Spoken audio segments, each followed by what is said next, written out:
ওম শান্তি। ওম নমঃ শিবায়। আজকের বরদান তীব্র পুরুষার্থী ভব। বিশ্লেষণ। যেমন মিলিটারিদের যখন অর্ডার দেওয়া হয় যে স্টপ, তখন সঙ্গে সঙ্গেই স্টপ হয়ে যায়। স্টপ বলার পরে এক পাও আর আগে এগোতে পারে না। ঠিক তেমন যখন শ্রীমত বা বাবার ডাইরেকশন প্রাপ্ত হয়, 1 সেকেন্ডে ওই স্থিতিতে তখন স্থিত হয়ে যাও। 1 সেকেন্ডের বেশি যেন না লাগে। 1 সেকেন্ডে নিজেকে স্থিত করার এই পুরুষার্থকেই তীব্র পুরুষার্থ বলা হয়।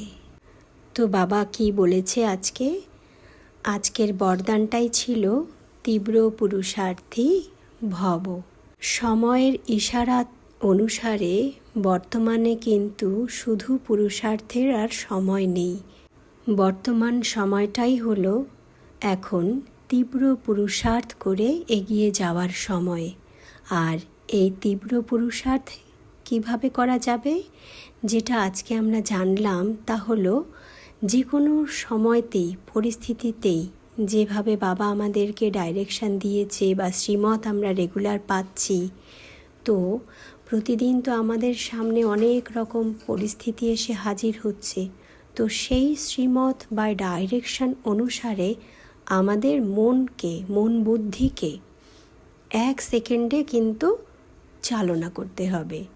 1 সেকেন্ডেই স্টপ, মানে তখন স্টপ, ব্যর্থকে স্টপ করা, কিংবা কোনো রকম নেগেটিভ চলছে তখন সেটাকে 1 সেকেন্ডেই স্টপ। বাবা কি বলেছে শুধু সেটা স্মরণ করতে হবে আর নিজেকে তখন বদলে নিতে হবে। বাবা অনেকবার মুরলিতে ইশারা দিয়েছে যে আমাদের প্রত্যেকেরই অন্তিম দিন অবধি, মানে প্রত্যেকেরই অন্তিম দিন তো আলাদা আলাদা হয়, তো প্রত্যেকের অন্তিম দিন অবধি কিন্তু পরিস্থিতি পরীক্ষা আসতে থাকবে। এবার দেখা যাচ্ছে কারো বর্তমানে আমাদের কোনো একটা এমন টাইপের পরিস্থিতি আসলো, আমাদের সেটা সময় লাগে সামলাতে। দেখা গেল 2 ঘন্টা লেগে যাচ্ছে, মনে অনেক রকম চিন্তা চলছে, তারপরে গিয়ে 2 ঘন্টা পরে ধীরে ধীরে মনটা ঠিক হচ্ছে। এরকম করতে করতে দেখা যাচ্ছে আমি যদি পুরুষার্থ করি আমার উপরে, তখন ওই 2 ঘন্টার জায়গায় দেখা গেল আমাকে আধা ঘন্টা লাগছে। তারপরে আরও পুরুষার্থ করলে দেখা যাচ্ছে 2 ঘন্টার জায়গায় 2 মিনিট লাগছে। এমনি করতে করতে আমাদেরকে ওই প্র্যাকটিসটা সেকেন্ডে নিয়ে আসতে হবে। মানে যে কোনো পরিস্থিতি আমাদের সামনে আসলে সেটা যেন আমরা ওই 1 সেকেন্ডে স্টপ করে দিতে পারি, মানে আসলো আর ফিনিশ হয়ে গেল।